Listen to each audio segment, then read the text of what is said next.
There's a at the hotel I'm at here in LA. There's a garden out back, and Yeah, I'm excited to see it in about what, an hour and a half from now. yeah, it's gonna I'll, be I'll, fun time, man. I'll come get you right after this call. I'm excited for today. Today's gonna be a great day. It is. We have a jam-packed day, but so good to see all of your smiling faces. Let's get the energy up. See where everybody's energy is. 1 out of 10, type it in the chat. How are we feeling? How's everybody's energy? 1 out of 10. It is Friday, and we have nearly 40 of you that are here on time. So congratulations to you for being here and on time. Momentum is still building. This is day 54. 54? Yeah, that is Holy right. wow. 5 days after today, guys. 5 days after today. 54 days is crazy. It is. You know, when me and Andrew thought of this idea of doing 60 days of coaching for you guys, everyone thought it was crazy. You know, even myself, we all thought it was crazy. And you said, let's just give it a shot. And really, it was only supposed to be Andrew doing the teaching, Andrew on here. And you know, we had no idea what to expect. But of course, you know, when you're giving so much out, when you're helping so many people, and people are doing deals, it attracts everyone else around them, right? Everyone sees the value, everyone knows what we're giving out. And I think that's such a beautiful thing is that when you truly are putting everything out there, when you're giving so much, when you're adding so much value, you know, now all these people are you know, word of mouth actually starts to happen. So, you know, in your guys' business, I think this is a small little piece, a small little nugget that you can implement every single day of how can I maximize the word of mouth in my business. And of course, that's a whole conversation that you'll have with your business partner or with yourself, because you'll find so many other ways to do business. Social media starts to come into play. How can I start to utilize social media? How can I start to utilize these pieces? And really, when you have these type of conversations, this is where this is where you guys can dive a little bit deeper. You dive a little bit deeper into how you guys are running the business, how you guys are structuring the business, how you guys are taking care of the people in your business, all these parts that people don't really think about.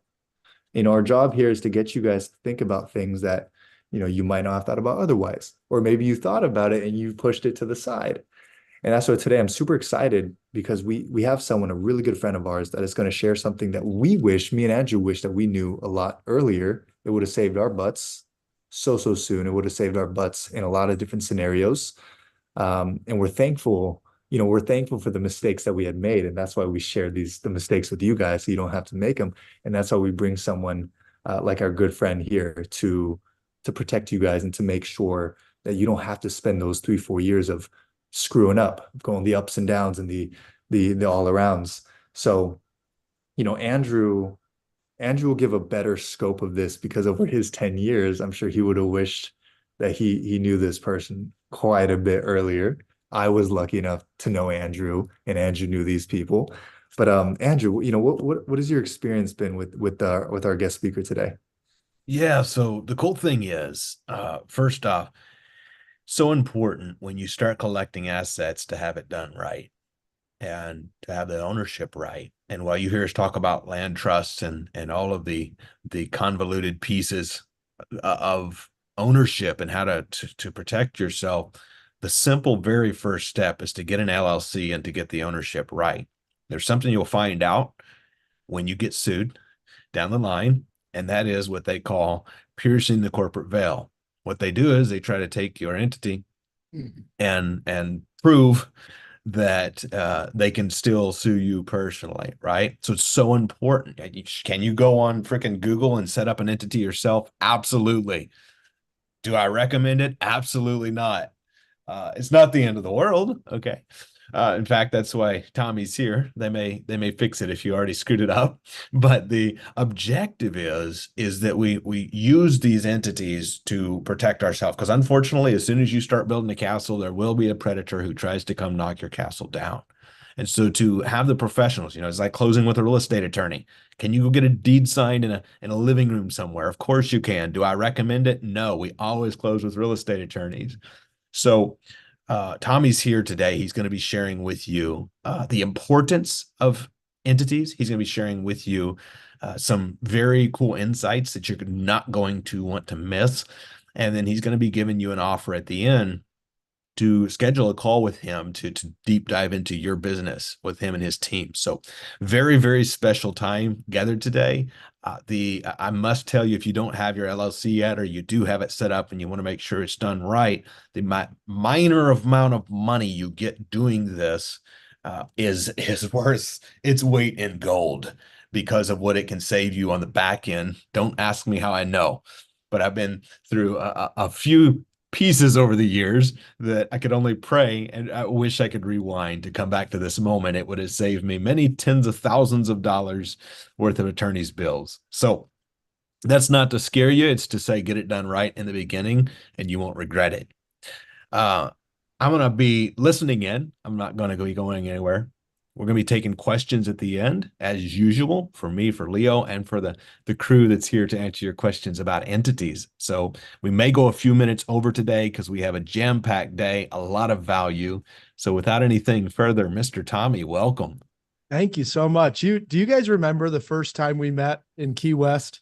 Of We course. were at the Hero event. I kind of a full circle moment that I want to share with you. I was in Arizona, and you remember Gene Garino, who has unfortunately passed over the last couple of years. I went What and a great spoke guy. at his great guy, great family, and I was there and kind of full circle. It's been years since we were at that Key West event, and anyway, I'm excited about this. Thank you so much for having me. The way that you explained the asset protection piece is such a veteran way of explaining it, because I could have our attorneys come on here and they could scare everyone half to death with all these horror stories. But I like the way that Andrew mentioned it, because our thought is, if we set the business up with the thought in mind of it's not if you get sued, but when you get sued, hopefully that puts you in a position to be able to take risk, take action, and actually focus on what's important through generating income, right? One of my favorite books is Rocket Fuel by Gino Wickman. I love it. It really changed the way that I hire people. It really changed the way that I interact with my partners. And one thing that I really love about that book is he does an amazing job identifying two separate personalities: visionaries and integrators. And my partner, Steve Harward, the CEO, is just a total and complete visionary. He can look 5 years into the future and he makes money out of thin air and he has all these beautiful ideas. And I joke that he's kind of like the balloon. And the integrators are the ones that are a lot of times doing the work and pulling the balloon back to reality, saying, we have 15 different agenda items that we need to make sure to accomplish before we go look into the future a little bit heavier. So I share that with you because part of the struggle of building and growing a business is identifying your strengths and hiring out your weaknesses.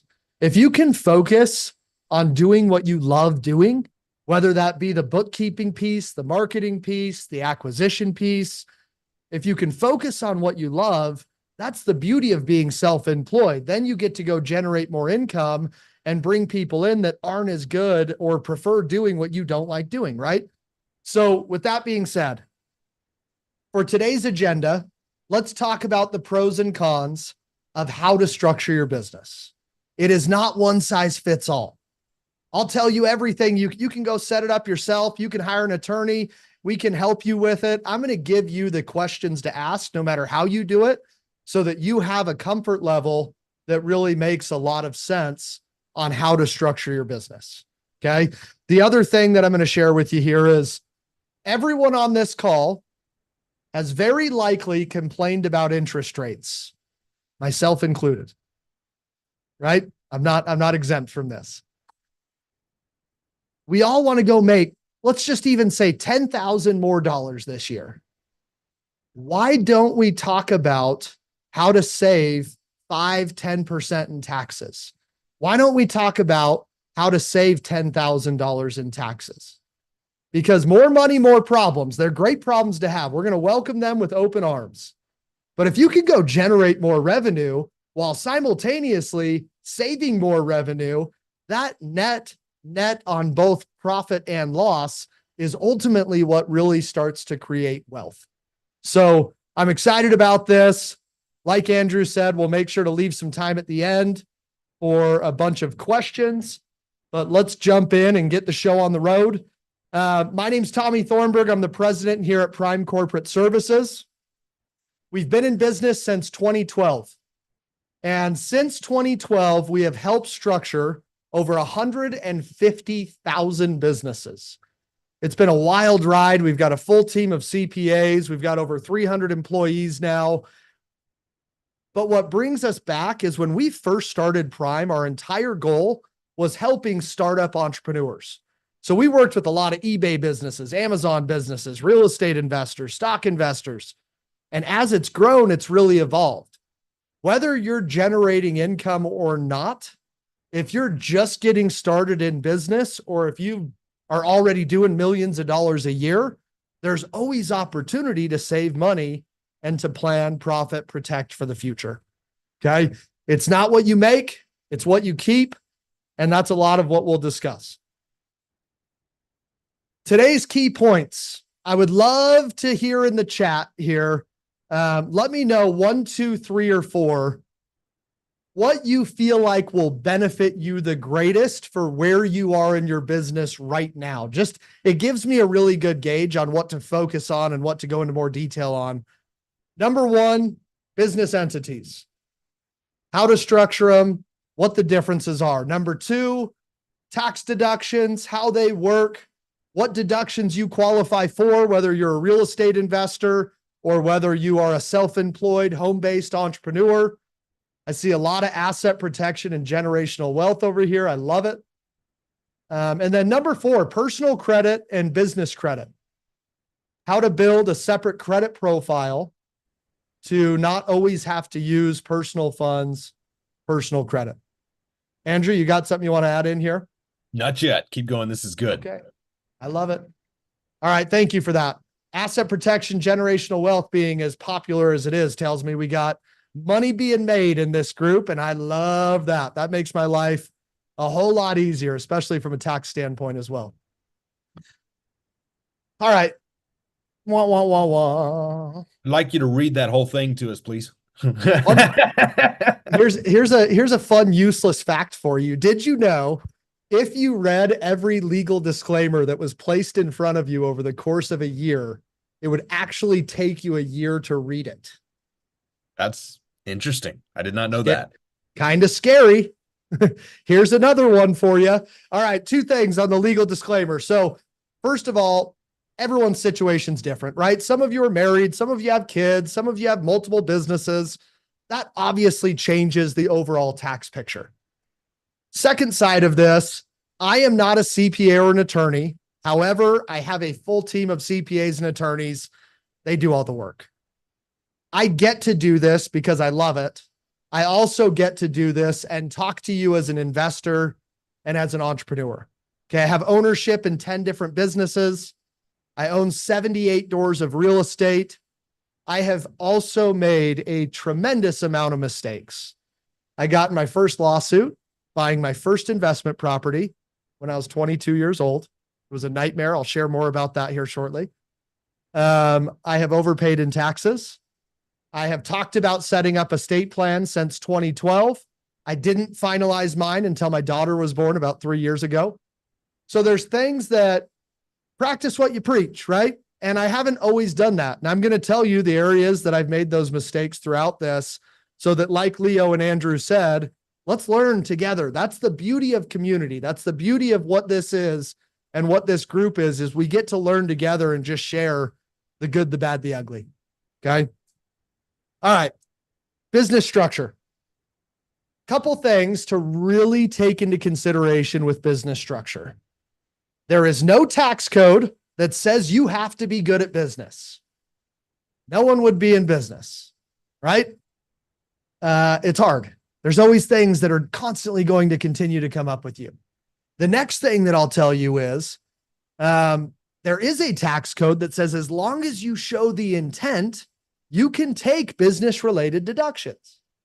So show that intent. Okay. Show that so that you can take those deductions.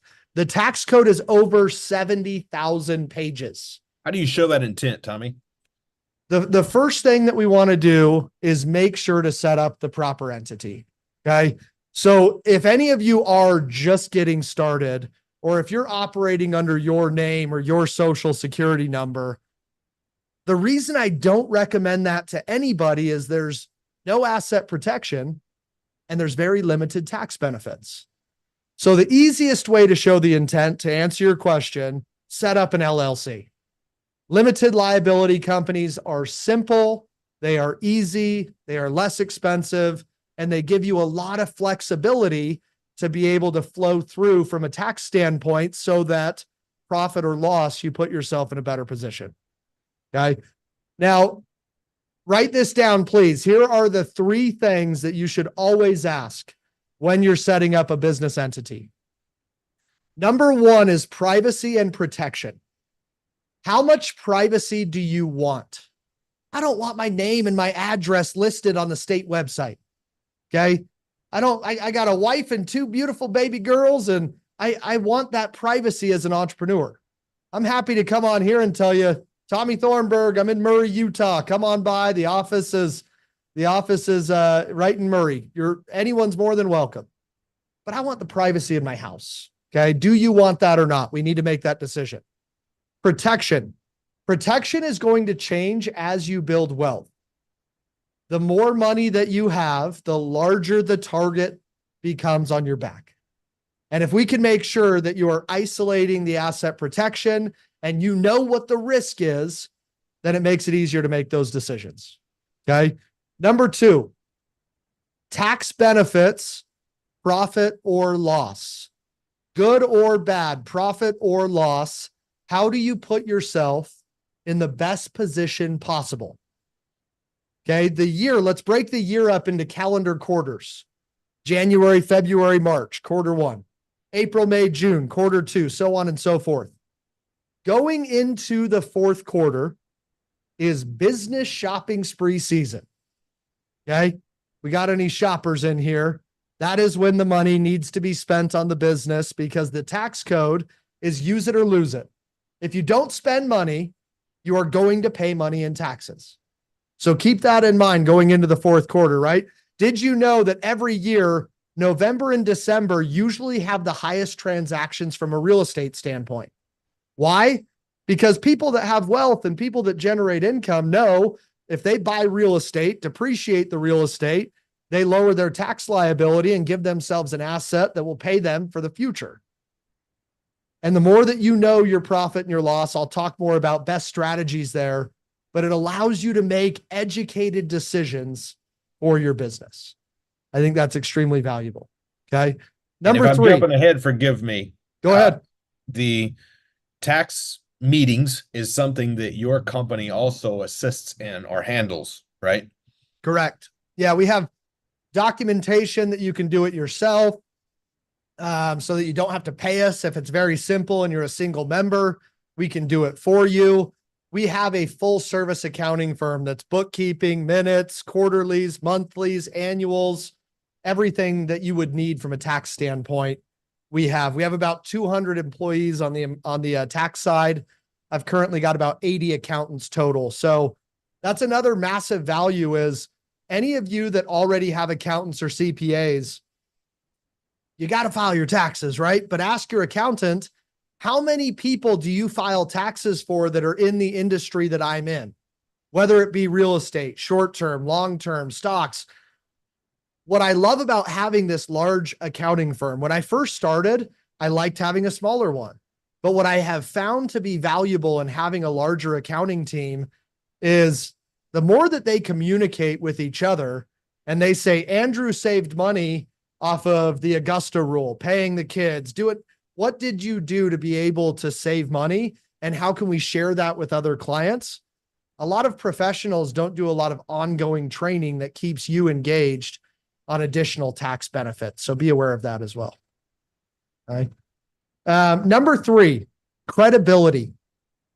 show yourself as a legitimate business, not only to your clientele, but to banks and lenders.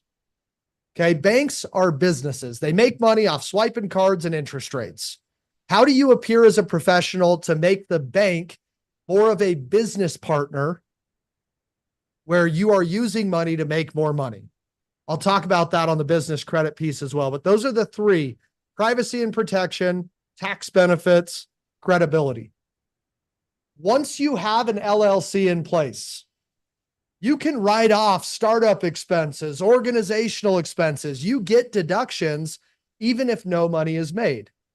As you're generating income, we need to make sure that we are very intentional with identifying the type of revenue that's being generated. Is it active income or passive income? Okay. The difference, for any of you that are wondering, active income is exchanging time for money. It is wholesales, fix and flips. Any sort of transactional revenue is going to be falling under or considered active income. Passive income are more long-term buy and hold type investments. Okay. If you're generating active income and you're an LLC, it is very likely that you would benefit greatly by submitting a 2553 form. Talk to your accountant about this. If you don't know, we're happy to help you as well. I'll put it in the chat for you, 2553 form. And what it does is it changes the tax election on your LLC. So now you're taxed as an S corp. What that means is it allows you to pay yourself a salary or a distribution. It also allows you to avoid half of your self-employment tax, which is Medicare and Social Security. Saves you about 7%. 7%. We're talking about interest rates. You make 100 grand, that's 7,000 in your pocket as opposed to Uncle Sam's. Okay.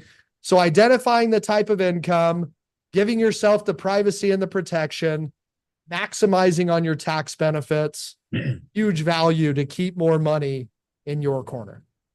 Okay. Andrew, anything on entities you want to add here, or anything else that I should clarify that you think you can think of? This is perfect. And I think it's important as you're sharing this, because we have some fix and flippers that I'm pushing to retire from that. We have several wholesalers, and then we have a lot of buy and hold terms people on here. And so very good distinction there. Thank you for that. What would you say to someone who is looking to get their first deal, which is about 45% of the folks that are on today?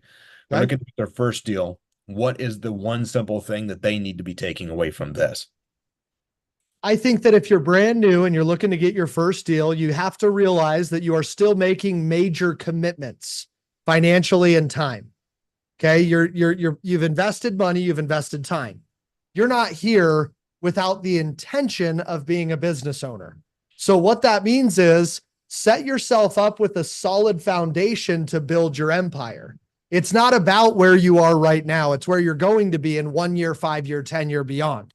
So if we can start with an LLC, we can set up, I'll share you a quick story of just me personally. So my first self-employed gig, I was 18 years old and I drove from Salt Lake to Raleigh, North Carolina, knocked door to door selling pest control. If anyone lives in North Carolina, I'm sorry that I bugged you, but that's what it was. I made about $40,000 in 4 months. Now at 18, I thought I was the smartest human being in the world. Came home. I'm like, Mama, you can't tell me anything anymore. I got it all figured out. I figured out very quickly that was wrong, right? I owed $10,000 in taxes. So if you set yourself up pre-revenue and act as if you are generating income, once you're generating income, it's a whole lot easier to keep it. And then also you go do the deal and you have what you need in place. So having that solid foundation to build the empire, I think, is a great place to start. And then also, once you have the LLC in place, it opens up the doors to all these additional deductions. Are you a real estate professional or not? If not, you still have a self-employed, home-based entrepreneurial venture. So write off the cost of being a part of this community. If you write this off as education, the accountant's going to laugh at you.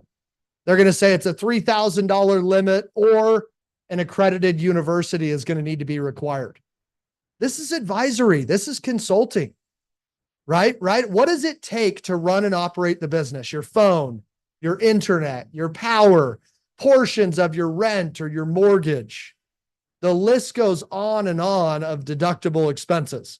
Quick story for you. Back in the 1970s, there was a group of accountants that got together and went and met with the IRS, and they said, hey, the tax code is getting out of hand.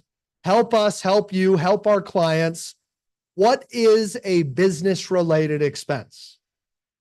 So the IRS goes and puts their most brilliant minds together. They come back with 2 words: ordinary or necessary. Write those words down. I wish I knew them years before I did. Ordinary or necessary. So the group of accountants was like, all right, that wasn't very helpful. Can you give us a little bit more guidance? The IRS came back with 2 more words: helpful and appropriate. So we've got ordinary, necessary, helpful, appropriate. Whenever you spend $1, is it ordinary, necessary, helpful, or appropriate for you to generate income? If you can say yes, track that expense. Okay, we file tens of thousands of returns a year. The number one thing that we have found saves our clients the most money on average, it's over $9,000 per client a year, is tracking expenses. It's the most simple, easiest advice that I can give you. I don't care if it's QuickBooks, an Excel spreadsheet, one designated credit card that all you do is put all of your business-related expenses there. There's a really cool tax app. Matter of fact, I'm finding the link for you right now. This is probably my personal favorite tax app. It's called Keeper, or Keeper Tax. Yeah, thank you, Zach. Zach knows. What I love about this app, it's like $130 or so for the year, which also is deductible, right? But you can tie together your bank accounts, your credit cards. And what that does for you is it'll text you. It'll say, Tommy, I noticed you, Andrew, Leo went to lunch. Was that business related? I just text back yes or no, and it tracks it for me directly in the app. So once again, if you're a very computer literate person and you're going to commit to using QuickBooks, do it. But if I tell you to just use QuickBooks and you're not going to designate the time and you don't want to learn QuickBooks, don't even think about it. Do something that's within your wheelhouse and decide if it's something that you're passionate about or not, but you got to track those expenses. If you don't, you will leave money on the table. And our statistics show you're likely giving $9,000 back that you didn't need to. Okay. Andrew, anything tax-wise, anything else that is worth mentioning here? Yeah, we have and I know we'll get to questions at the end, but somebody was asking, is the tax rate different for active income versus passive? Great question. Yeah. So I've got another slide at the end. I'll go over that more, but the answer is yes. So active income on the federal level is 10 to 37%. Okay. Passive income is 0 to 20%. So at the highest levels of income, it's a 17% haircut off the top, right? So not only do we not want to intermingle our liabilities, which I'll talk more about, but I want to really take as many of my deductions on the active income side as I possibly can, because that's going to benefit my bottom line the greatest. So great question. And I will go into more detail on that here shortly as well. And I know for everyone on here, first off, thanks for being here, guys. This is some good stuff, Tommy, you're giving us. Everybody who's cool with us going a little overtime today, so we make sure we get the whole nugget shared, and make sure we get to your question. Give us a thumbs up in the chat or a yes in the chat. If we don't get 76 yeses, we're going to shut it down. That was a joke, but we got the yeses coming in. All right, good. Let's keep up the energy. This is awesome. Thanks, Tommy. Love it. Of course. All right. Now, as you generate income, I mean it when I say more money, more problems. We've all heard the rap songs, right? That's what they're saying. That's what they're preaching. I agree with it. More money, more problems. They are good problems to have. And we are going to welcome them with open arms every single time. However, something that I have become ridiculously passionate about, I've got two little girls, a 3.5-year-old and an 11-month-old little girl. Both of those girls are going to make $14,500 this year each. Okay. They're models. They look like their mother. Lucky for them. They wouldn't be models if they look like me, but they look like their mother. So they're models. I utilize them to be able to rent a lot of the properties, a lot of the marketing. I use them. Models get paid, right? A lot of times I'll have someone, when I talk about this, a CPA or an accountant or someone that'll be like, my accountant said that my kid had to be 8 to do this. Okay.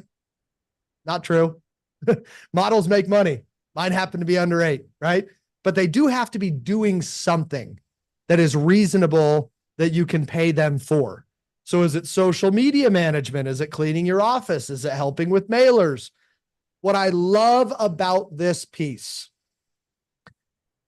finance and literacy, what Andrew and Leo have put together here is to help teach how to generate and to better your life and better your business. I want to do that for my kids very badly. Okay. I can take this money. My 3.5-year-old had this really good idea. She was like, Dad, should we put some of this into an IRA? I was like, oh my gosh, that's such a good idea, honey. I can't believe I didn't think of that. So now that money can multiply. And by the time she's 25, there can be $1 million in this account. I get the deduction as a business owner. They didn't make enough money to file taxes. So this is a tax deduction that I can utilize within the business. It does not have to be the full amount.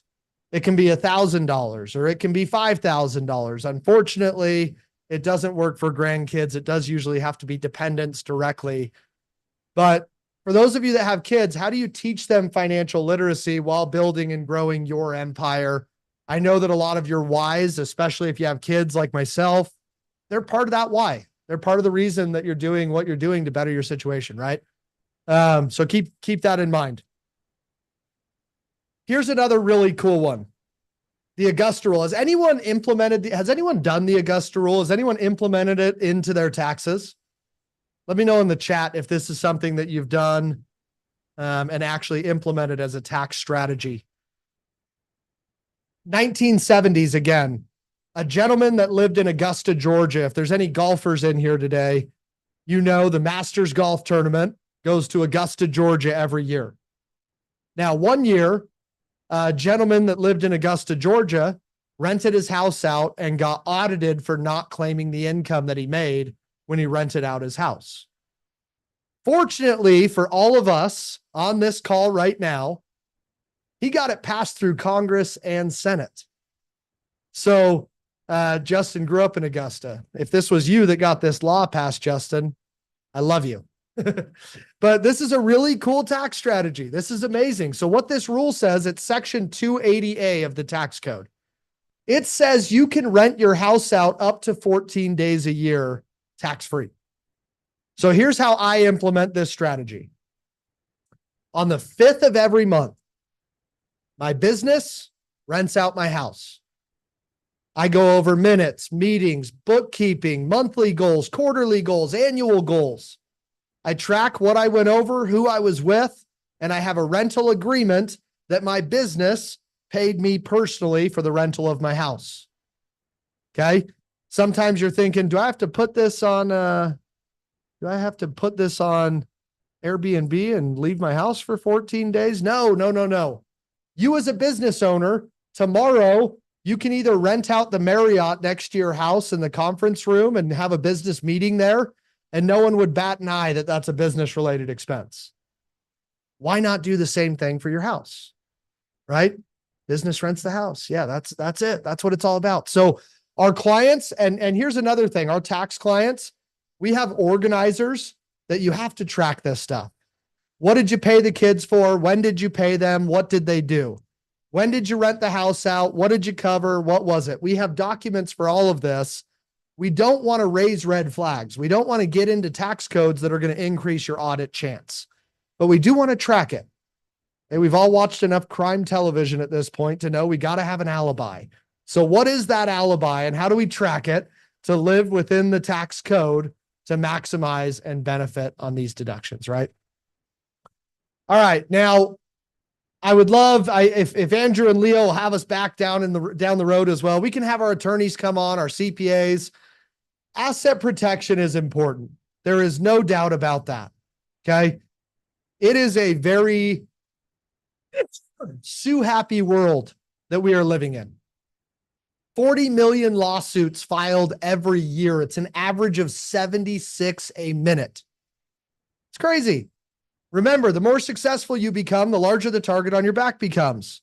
But look at this: breach of contract, slip and fall, premises liability, real estate, real estate, real estate.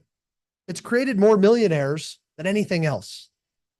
The more successful you become, the larger the target on your back becomes. Just because you have a rental property, tenants think that you're just rolling around and sleeping in cash, right? Separate, protect yourself.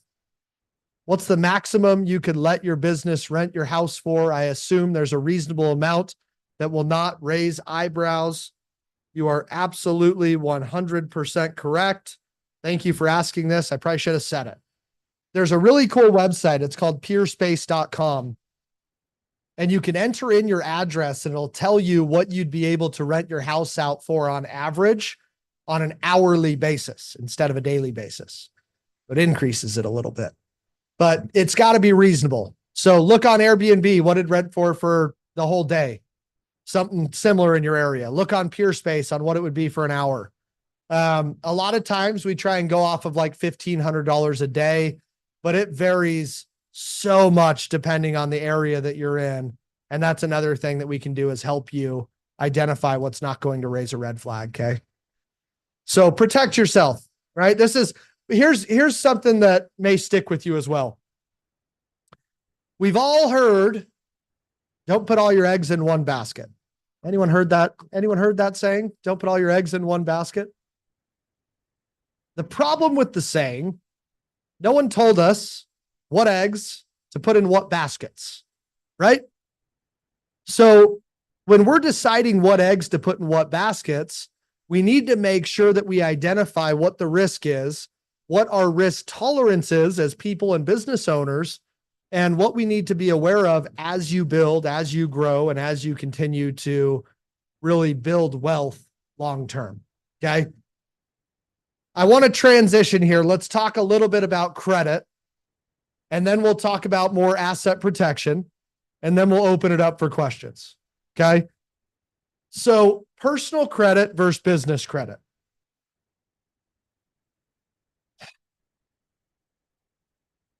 Personal's personal, business is business. I have never met an entrepreneur that says, I wish I had less money. Right?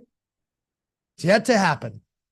And the reason for that is the more money that you make, the more funding opportunities that you have, the easier it is to grow, scale, help more people. You work so hard to build this personal identity that you have created. You've made mistakes. You've learned from them. You have a legal name, a social security number, and a personal FICO credit score that ranges from 300 to 850. Do the same thing for the business. You're going to create this whole other identity in your business, separate these legally and financially. So let's make sure that you have a legitimate business name. Let's get you an EIN or an employer identification number. Open up that separate business bank account, right? But you can also build and develop a paydex score. Okay, it's a credit score or a credit profile for your business. It ranges from 1 to 100, 80 to 85 on that scale would be like you having a 750 to an 800 credit score. So when we help clients build and develop this credit profile, we usually break it up into 3 major tiers. It's really more of an 8-step process, but 3 tiers that are worth talking about here. Number 1 are tier 1 accounts, starter accounts. We joke internally that they're accounts that nobody really wants, right? I want to underpromise and overdeliver here. It's having more money is sexy. Getting there is not as sexy. So building business credit on tier one accounts, it's things like Uline, Office Garner, Maverick Office Supplies. One time I was on a Zoom call just like this. Someone asked a question, and in their home office, from floor to ceiling, it was a bunch of toilet paper and paper towels. And when she asked a question, I was like, geez, you're either a little bit of a hoarder or you're building business credit. I don't know which one it is. And we all kind of laughed. She's like, I'm building business credit. I also might be a little bit of a hoarder at this point. Who knows? But there's still things that you can buy that are for your day-to-day use, right? You can buy your toilet paper, your paper towels, your office supplies, set up these net 30 accounts, order, pay it back 3 to 4 months. You're going to escalate that paydex score to an 80 to 85. Now you can go to tier two that are major banks, 0% interest credit cards. Once you get to tier three, you get lines of credit. There's so many cool things in having additional funding opportunities. The goal is to build business credit, invest with business credit, let the business pay for itself, and then pay yourself from there. Separate those two legally and financially. Andrew, go ahead. This is good. So what's the difficulty or parameters in which people report to your business credit? Really good question. So here's the biggest difference between personal and business credit. Personal credit, you turn 18, you get your first credit card, car loan, student loan. They start judging you right off the bat, right? You miss a payment, tanks your score. Business credit is very similar. The difference is you have to apply for it. You have to build it. You have to identify the accounts that will actually report. I will talk to business owners that'll say, Tommy, I've been in business 20 years. I'm doing millions of dollars a year. What do you mean I don't have a business credit profile? If you don't apply for it, you don't build it, you don't use it, you don't have it. So with that being said, the list is constantly changing. I'll give you an example. Granger is an account that is reported to business credit for years. I had a conversation literally yesterday with our credit team, and they said, Tommy, I got bad news. We think Granger's no longer reporting for a Paydex profile. I said, what do you mean? They've been doing this for years. They said, well, actually, they've done this a couple times. It constantly is changing. And what we are finding is between the election, the economy, inflation, banks are changing. The economic picture of the world is evolving and changing, and there's fear. Fear is out there in the world right now when it comes to finances, right? That's the reality. So there's banks that are closing down. There's people that are, banks are businesses. They're going to try and mitigate their risk as much as they possibly can. So it's not always the same, Andrew, but we've got a list of about 60 that we really change on a weekly and a monthly and a sometimes daily basis for identifying those accounts that will report to get you to a point where you can use larger lines of credit long term. Does that answer your question? I love it. Yes. Here's another, I'm going to share with you just the coolest story ever too. So about 8 years ago, maybe, we had a client come to us and they wanted to convert those really cool Mercedes Sprinter vans into campers, right? And they didn't have much money. So we set them up an LLC. We helped them build up their business credit. They got to an 80 to 85. They bought a Mercedes Sprinter van using business credit and corporate funding. They got Home Depot. They got all these warehouse type cards with business credit. Ended up redoing this Sprinter van into a camper. Before he was done, he got an offer that would have given him a $20,000 profit for flipping this camper van. Okay, cool. Really good work ethic, amazing idea, business credit. He flips it, makes 20 grand. Does it again, does it again, does it again, does it again. Ends up on Shark Tank. Gets a deal. It's a multi-million dollar business. Amazing, right? Another personal example I'll share with you.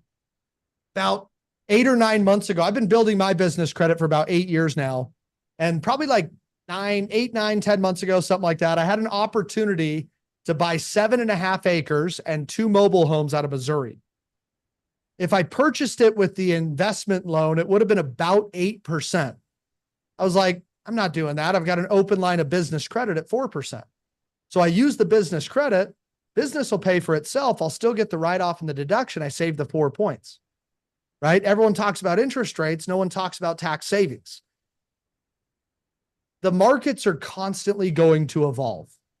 I don't know what you'll use business credit for, whether it's marketing, supplies, product, service, properties, furnishings for your short-term rentals. But I have a hard time thinking any of you will call me in 5 years and say, Tommy, I wish I didn't build business credit. It's a terrible idea. I hate having this additional funding opportunity, right? That's not. So my point there is, even if you're just getting started, being able to build and develop these things long-term is naturally going to be a massive benefit. I'm going to go through this last slide, and then I see there's a bunch of questions, but then we'll just open it up right through for more questions and go through this. So, all right. Your structure is a living, breathing organism. Andrew made the comment in the beginning about land trusts, and there's land trust, revocable trust, irrevocable trusts. Next to your vision board, next to your why wall, you've got the fancy car, the nice house, the beautiful vacation. A challenge for all of you is remembering it is not where you are right now. It's where you're going to be. You don't have to do all of this at once. If you start with one LLC, great. Crawl before you walk, walk before you run. Your comfort level in your business is one of the most important things that you can do for long-term growth. But eventually, every one of you should have an estate plan. Trust, will, living will, power of attorney. If you search how to avoid probate in the state that you're living in, for me, how to avoid probate in Utah, most of you are going to find it's a living trust. You work too hard, you commit too much time, energy, effort, and money to not have that estate plan in place. Okay, my uncle unexpectedly passed away at the end of the year last year. My cousin called me, he said, Tommy, if you didn't have Uncle Pete set up this trust, I don't know what we would have done. California would have taken 200 grand for probate. There's a life insurance policy we didn't even know about, credit cards, car loans, all these things. Think about how many logins you have that you don't even remember the passwords to. Get something that's setting yourself up for long term. And depending on the state that you're in, it is not one size fits all. Okay. From there, those of you that truly value and want additional privacy and protection, not all states are created equal when it comes to corporate law. Delaware and Wyoming are the two best. I prefer Wyoming. It's simple, it's easy, it's less expensive. You send your dog across the border of Wyoming, they might come back with an LLC. It's seriously that easy. But it's very, very simple and inexpensive to maintain. So I have a holding company out of Wyoming. It doesn't do any business. It owns my other businesses. Whether I own 10%, 20%, 50%, 100%, my Wyoming holding company owns the interest. So the question earlier around active and passive income, people say, Tommy, I wholesale deals, but I'm going to hold on to this one. Can I just use the same LLC? You can. There's nothing saying you can't. But why would you do that? Separate your liabilities. Don't put all your eggs in one basket and identify the type of income that's being created. If you're wholesaling, 10 to 37% is high on a federal level. That doesn't even include the state tax. Take your deductions here. Use the Augusta rule here. Write off the marketing and everything here. And then you're 0% up to about $80,000 and some change on passive income. Separate the liabilities. Identify the type of income. Give yourself a true profit and loss so that in the fourth quarter, when you have business shopping spree season, you know where you can spend money to create more revenue long term. Okay. 2 years ago, December 29th, my buddy calls me, Tommy, I know you're always looking for more deductions. I've got a fourplex about 10 minutes from your house. Give me $100,000. I'll run a cost segregation study. We'll accelerate the depreciation and I'll give you 33% of this fourplex. I call my accountant. I wanted to point out, out, Tommy, what Tommy just said, while it's Greek to probably half of you, it soon makes sense. And for the other half of you, what he just said, that is some freaking big money right there. Yeah, it's massive savings. Massive savings. So I call my accountant. She says, do it. It'll save you about $60,000, $70,000 in taxes. Okay, cool. So I give the $100,000. It was a terrible investment. I have not seen a single dollar back from that $100,000. This is a friend. Now, I still give him a hard time. Trust me. Every opportunity I get, I'm talking trash. But I have not seen a single dollar back from that $100,000. Okay. But I know it saved me 60, 70 grand in taxes. So I can sleep better at night knowing that I have an asset that I wasted money on, even though it was a terrible investment. I wish I didn't do it. But if you know your profit and loss and you know investments, it doesn't have to be 100 grand. It could be $1,000. There's seasons to what this revenue looks like. There's a lot of things that you can do to lower your tax liability. But if you're just getting started and you feel, to Andrew's point, like this is foreign or I don't need to worry about this right now, it doesn't get easier. If you're not making money, it's so easy to save money on taxes. The worst thing in the world is a tax return, in my opinion. All that means is you gave the government an interest-free loan and they said, whoops, we took too much. Here's some of your money back. Thanks for letting us make money off of it. Control your own destiny being self-employed. Go generate your own revenue. Reinvest back into your business and then pay taxes on what's left over. Okay.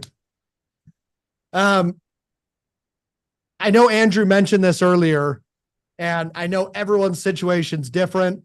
I'm happy to stick around and answer as many questions as possible. And as long as Andrew, Leo, you guys are comfortable to do this. But feel free to schedule a free 45-minute to hour consultation with my team. Okay. I want to interrupt you, brother. Don't go ahead. Go ahead to do it. About 68 of you need to do this.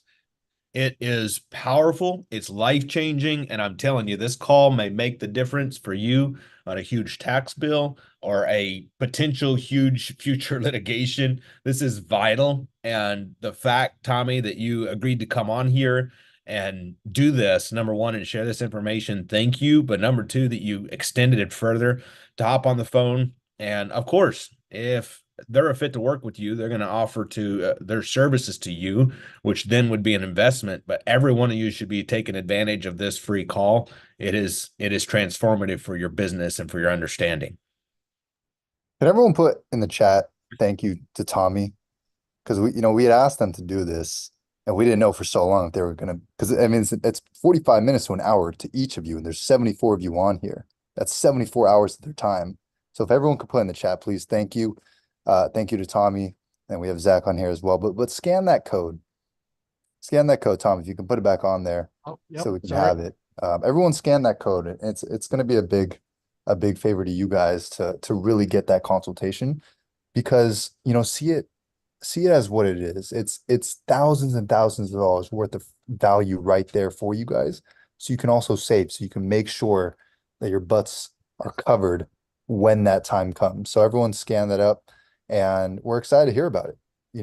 We always have calls with them and talks. They're teaching us every single day. And secret hack, if you're on your phone and so you can't scan the code, screenshot it. And I don't know about my Android people, my green people, but my Apple people, once you screenshot it, you can click, touch, and hold on primepartner.info/Truca, and you can book with that link that way. So whatever you do, just get that call booked.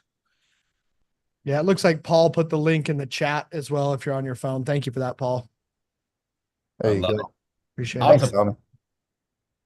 Well, let's get to a handful of these questions. Paul, what questions do we have for Tommy? Yeah, we got some questions for you, Tommy. So hang on to your seat. We got first one is, when dealing with investment accounts, would you recommend as a third-party administrator for those accounts? My company just got purchased and I'm checking out my options for a new company to use. That comes from Timothy. What type of third party administrator are you looking for? For what, bank accounts, or what is it that you're looking for? All right, we're going to unmute you, Tim. If you could give us a little bit more information on that. Congratulations on selling the company, Tim. That's awesome. No. I was with Quest Trust Company. They've been sold to Inspira, I think. I'm trying to find I didn't know other that. trust, a new trust company, third party administrator with which to keep my self-directed Roth and solo 401k self-directed with. Yeah, I've been getting asked a lot. I've been getting asked a lot about this lately. One of the guys, so I knew the Quest guys. I didn't know that they sold. That's interesting. That's news to me. Thank you for teaching me. I know those guys pretty well too. There's another one I really like. Self-directed IRA with Matt Sorensen. He does a really good job. I know him pretty well. He does a good job. There's another one, Horizons out there, but I really like, there's a lot of good options. I think Matt Sorensen is the best in the biz, in my opinion. And he's a cool, down to earth guy. And, I'd be happy to make an intro as well. As a matter of fact, I've even got an email address I can find for you as well. Thank you so much. And two more notes for you guys. One, Paul, let's get to rapid fire, maybe 4 more questions. I know we're coming up on the hour. Let's get to 4 more questions. Any more questions beyond that?